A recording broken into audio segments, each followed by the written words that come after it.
There's a lot of conversation about the recent bill that the House just passed to effectively ban TikTok from the United States if its parent company ByteDance, which is based in China, refuses to divest its assets and allow an American company to take over. There's been many different angles. Some people are saying that this bill is just another example of government overreach. Others are saying that it's actually legitimate with the argument being because China can use this as a sort of digital backdoor into our country to influence the youth and also compromise the data of people in America more easily than they could have even before. Others are saying this is a national security priority. There's a lot of different narratives surrounding this particular issue. But in my opinion, there are a lot of uncovered ground when it comes to analyzing this issue. And I'm going to try to reach some of the areas that I don't think the conversation has been reaching when it comes to this issue primarily. But before I do that, we have to go over some of the general critiques. Indeed, it was Congressman Mike Gallagher who made the argument on the House floor that this is a national security priority. And in his speech defending this perspective, Gallagher also mentioned very curiously that TikTok was rising to become a top news source for youth. Go. The only impacted sites are those associated with foreign adversary apps, such as TikTok.com. It can never be used to penalize individuals. The text explicitly prohibits that, and it cannot be used to censor speech. It takes no position at all on the content of speech, only foreign adversary control. Foreign adversary control of what is becoming the dominant news platform for Americans under 30. This is a common sense measure to protect our national security. I urge my colleagues to support this critical bipartisan legislation. Now, why someone would mention this in a speech right next to the issue, right next to the word national security, is rather curious. I have an explanation for that later on in the video if you stick around to hear my analysis, but I think I can explain that on several different levels. But again, keep that in the back of your mind. But also, there are other people that have been arguing the same point, that the CCP should not have a backdoor to our data. I must say to this argument, it's specious. It seems plausible, but when you actually look at the issue, it actually is nonsensical. Very simply, if China wanted to have access to your data, which by the way, they probably already do, if you use Google, if you use any company that has any office or any location in China, which most American companies have or still have, your data is probably being sucked up by the CCP, no matter how much they say it's not. But let's assume TikTok, right? Let's assume the argument that TikTok is a gateway for them to take your data is valid. They have several other ways of doing it, whether it be through those companies I mentioned, whether it be through the Confucian Institutes, which have infiltrated universities for decades, have implemented those in universities with like Chinese sleeper agents, and these foreign exchange programs, which have allowed CCP assets to also go on American universities and influence the conversation there, so on and so forth. China has the same mass surveillance programs that the United States does as well, which undoubtedly has sucked up American data. So even if I were to take the argument seriously that getting rid of TikTok or ByteDance divesting from TikTok somehow saves our data, that makes no sense if you look at the empirical record and how many ways these people, the CCP, has to actually get your information. So can we stop saying this old tired line? Also, another point that's not really being covered is that this bill, amongst many of its issues, because I'm personally opposed to it, violates separation of powers. Now, it's very interesting. The bill passed by the House clearly says the president would be the one, the arbiter of what kind of country is considered to be a foreign adversary, and on that basis, the president will then be empowered rather, to take away the ability of the website tied to that foreign adversary to be shown in the United States homeland. Well, the problem with this is very simple. The Constitution empowers Congress, not the president, Congress, to regulate interstate commerce. And yet, Congress is delegating this very important issue to the executive branch. And by designating it to the executive branch, emboldening its power and allowing it to accumulate more power than it already has. Now, let me just be honest with you. The separation of powers has been dead in this country since 1935. The administrative state, through a series of Supreme Court rulings, through a series of laws passed by progressives mostly, but also aided and abetted by neoconservatives, and other methods, has grown so much so that the separation of powers in our Constitution, which was once a de facto principle of our era, is no more than a simple formality that many Americans believe exists, but in all reality doesn't exist, because so many different powers that belong to particular branches of the government have been consolidated and accumulated in the executive branch or in the fourth branch of government known as the deep state. That's what it's called, the managerial state, the accumulation of power from other branches. So there is no more separation of powers, but if we want to actually restore separation of powers, right, the best thing for us to do is not continue to cede power to branches that have no legitimacy, constitutionally or otherwise, to hold that power. It's called, if you want to look it up, the non-delegation principle. That's what this bill actually violates, the non-delegation principle. It's absolutely tragic, but it's another example of just how Congress refuses to do its job and instead delegates authority to different people and thereby limits the ability of checks and balances to impact the system. But the real reason I think that the TikTok ban is dangerous is because it violates at least 5 separate different things that should not be violated in any case. Number one, we have to understand the justification for the TikTok ban. The justification, as I mentioned it, is that China collects your data, and I've already gone over that. But what I did not go over is the fact that the United States also collects your data. The United States, through the PRISM program, has set up liaison offices with Facebook, with Twitter, perhaps pre-Elon Twitter, but maybe still what they're doing it, I don't know, with other companies, with all other companies, to have a back door to access your information. Not only that, but let's assume there's no cooperation from the private sector. The government has the ability, through the NSA, for warrantless mass data harvesting that they use supposedly for the purpose of fighting terrorism, even though this kind of harvesting has not stopped a single terroristic attack since 9/11. Evidently, it did not. In the face of this mass data harvesting, we had the Boston Marathon disaster, which of course was a terrorist attack as well. So they want to say that your data is safer if an American company has it, and yet those same American companies will be subject to the PRISM program and to other surveillance programs that the United States government runs. I don't want the government. And see, here's the thing. It's especially more insulting if my own government, which is supposed to be bound by the Constitution, is violating the Constitution, particularly the Fourth Amendment, to get my data. I don't want that to happen. That's not correct. A foreign power is not bound by the Constitution, but a domestic power, i.e. our government, is bound. So what is worse? A foreign power that gets my data, that is not bound by those set of laws and norms that we can more easily deal with, or a domestic power that gets my data, and under the guise of protecting me, their ability to collect my data without a warrant or without any other procedures that are not rubber stamped by a secret court that has no accountability in and of itself, again, checks and balances, remains uninterfered with. We can't continue to enable petty tyrannies at home while looking at the tyrannies of others abroad. That is a non-principled way of actually seeing what's happening in our society. National security. Let's talk about this issue. National security is one of those few words that whenever I hear it, it just makes my blood boil. Because national security is one of the most tormented, confused, and manipulated words in all of American history. Indeed, it was the philosopher Hannah Arendt that said that in the 1950s, national security became the raison d'etat of the American government's policies. What does she mean by that?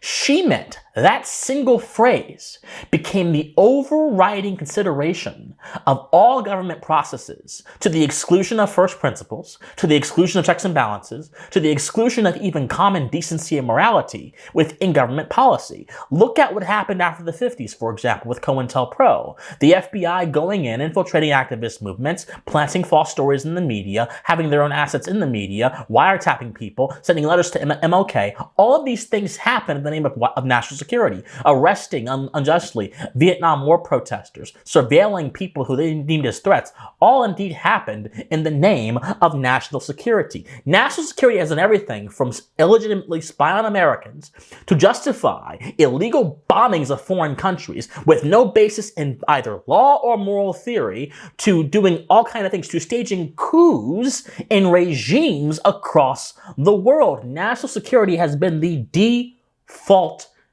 mechanism used to justify all these things. The DHS, the establishment of the DHS after 9/11, national security also justified that whatsoever. And also, it's fomented this culture of rejecting the notion of privacy as a right that is guaranteed in the Fourth Amendment. This tormented phrase is tormented because it is only set by those in power. Its meaning is set only by those in power. So not only has it been used empirically for evil, but the very foundations of the word don't exist, and so it is prone to continued use by evil, misguided, or unprincipled people. Wittgenstein, who was a philosopher, had this notion of private language. And I think the best way to understand how national security has been used throughout history is to understand the issue of private language. And private language is the idea, I'm paraphrasing, that words and their meaning are known directly to the person that speaks them. But to everyone else, those meanings are unknown and they are opaque. Now, even someone like Wittgenstein, who wasn't necessarily all sane in the mind, rejected this and thought this was a poor way to conduct communication because words need common meaning in order to be intelligible to the common person. But not only that, I'll add another point in this. Words need foundational meaning. A word that has no foundational meaning and can mean anything to anyone at any time is not capable of being used in any intelligible way or any ethical way or any peaceful way. It can only be weaponized as a tool to push certain concepts under the veil of pushing something else. Weaponized and disguised in forms that ultimately harm people. So there's a philosophical issue with the term national security as well. We can't have these ideas used without any common meaning. National security in our modern era is understood in two ways: by proximity and by application. For example, when Edward Snowden leaks information about the NSA spying on you, people will say he's a traitor and needs to have the death penalty, because Edward Snowden didn't use the whistleblower processes that everyone is expected to use. And so his proximity to the processes that secure national security forms what people think about when they think of national security. It gives them an image in their head of them being safe and the government securing them, when that's really a misrepresented image. And not only that, but people are interacting with the idea formed in their mind based on emotions and not actually with the idea of what national security means in the concrete. Then by application, the bombings, the coups, the spying, all of that justifies national security because it is also close to that same apparatus which supposedly secures the public. Whenever someone says this is for national security purposes, run. Because they are giving you a phrase that has no meaning and can only be used ultimately to harm you. If it had any meaning, it would immediately reverse everything that has happened over the past 50 or 60 years under national security to actually secure the rights of Americans and achieve true national security. That's a different point, different day. And so this bill is being pushed on the basis of national security, but in all reality, that phrase is as meaningless as anything else, because it is not actually being used in a legitimate way. It's being used as a weapon, as a tool of increasing and encroaching government power upon the individual. But another reason why I think that the TikTok ban is not a good idea is because, and quite simply, this is a very important point, it defies the decentralized nature of the internet. The internet is great and beautiful because there are a few that can control what actually happens on it. Even if all the websites right now, or even if the biggest websites on the internet were controlled all by mega corporations and monopolized and shut down and censored, There's still broader ecosystems that go beyond those websites that still would foster free speech, whether those be group chats, private message boards, things of that sort. The internet in and of itself is an alien life form not known to prior civilizations in terms of how dynamic it is in the transmission of information and the democratization of knowledge. But when the government tries to continue to scale back the avenues for us to partake in that decentralized culture, they are effectively trying to reorganize the internet into this centralized controlling board that only speaks for the established narratives and only bows to the legitimacy of institutions that may not very well deserve it. If you support society functioning in the best way, then you should also support a free internet. But this bill goes against that by quite literally allowing the government to clamp down on the free internet if they deem that it is an enemy to their own aims. Another reason why TikTok, I think, should not be banned is because the ban diminishes culture. TikTok has, in a certain way, both spontaneously and artificially, produced a culture amongst Gen Z, my generation, that has them engaged in a certain way. It's not a healthy culture per se. In fact, I constantly rail against the TikTokification of people, of generations on this channel, but it gives them a reference point which allows them to implement their own meaning in life. Here's the simple truth.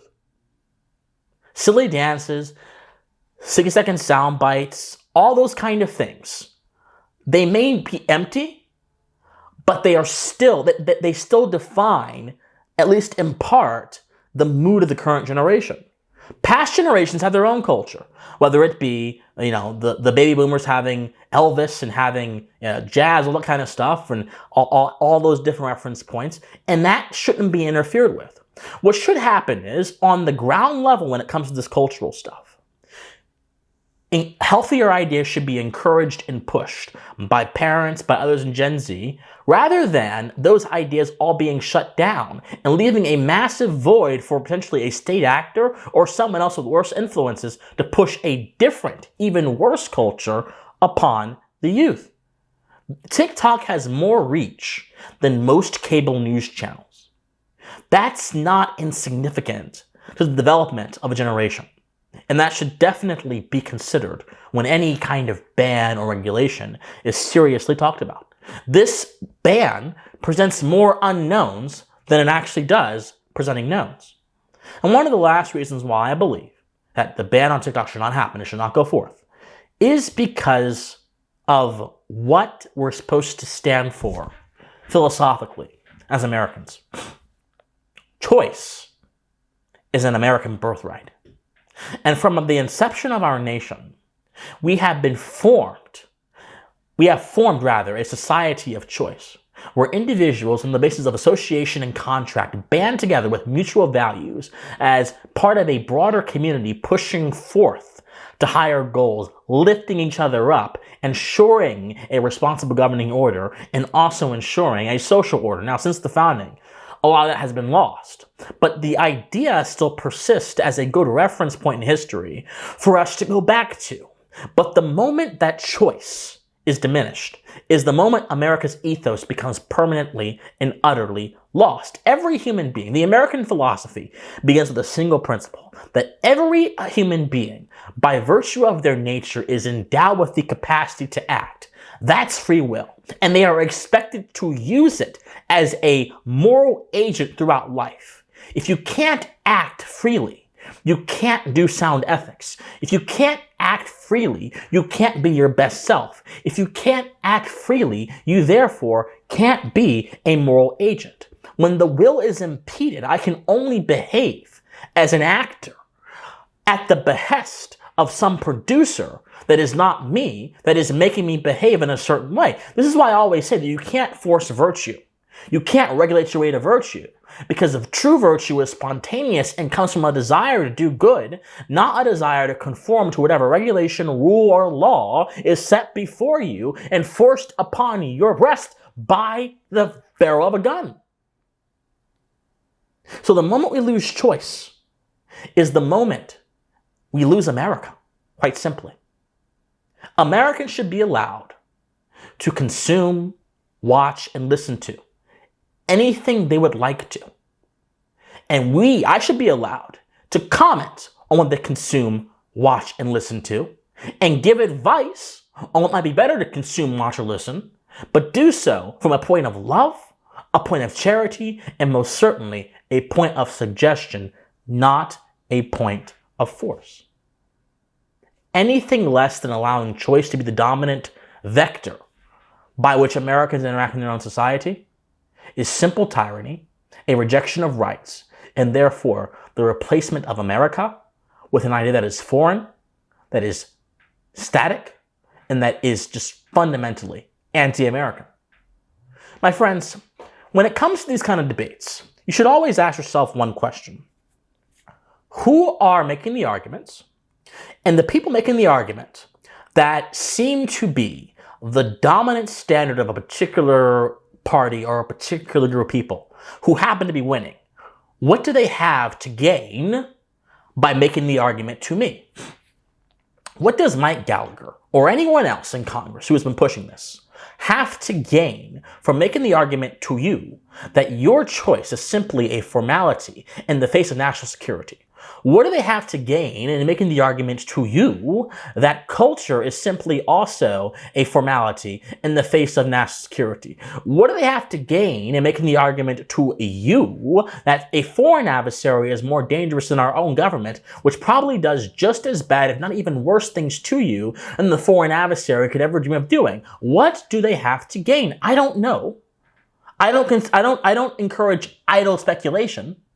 But I do encourage thoughtfulness and pensiveness, because that will get us to having a revolution of the mind that sets the answer to these kind of questions clearly and in stone and prevents both tyrants, social busybodies, and social engineers from trying to arrange your life in a manner that seems plausibly good, but in all reality, when you look beneath the surface, is anything but morally bankrupt, empty, and corrupt, and based on unsound premises.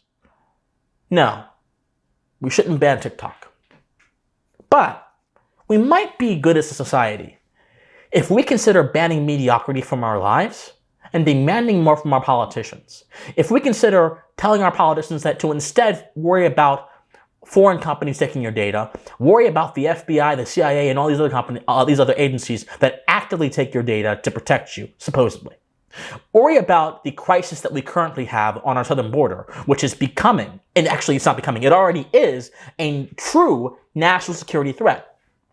Worry about the ideologies of multiculturalism that push a blind idea of benevolence upon the American public and make them accept their own destruction and paint self-preservation into an evil light. Worry about all of those things.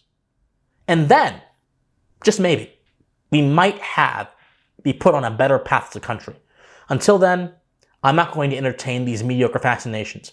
I'm not going to entertain this drama. I'm not going to entertain any of this, because all of this is simply a distraction, part of the culture of mass distraction from what all of us as Americans should be focused on: constructing a better political order based on reason, based on natural law, based on first principles, and most importantly, restoring the consent of the governed to the government. That is what we should be focusing on, not banning an app that some people don't like.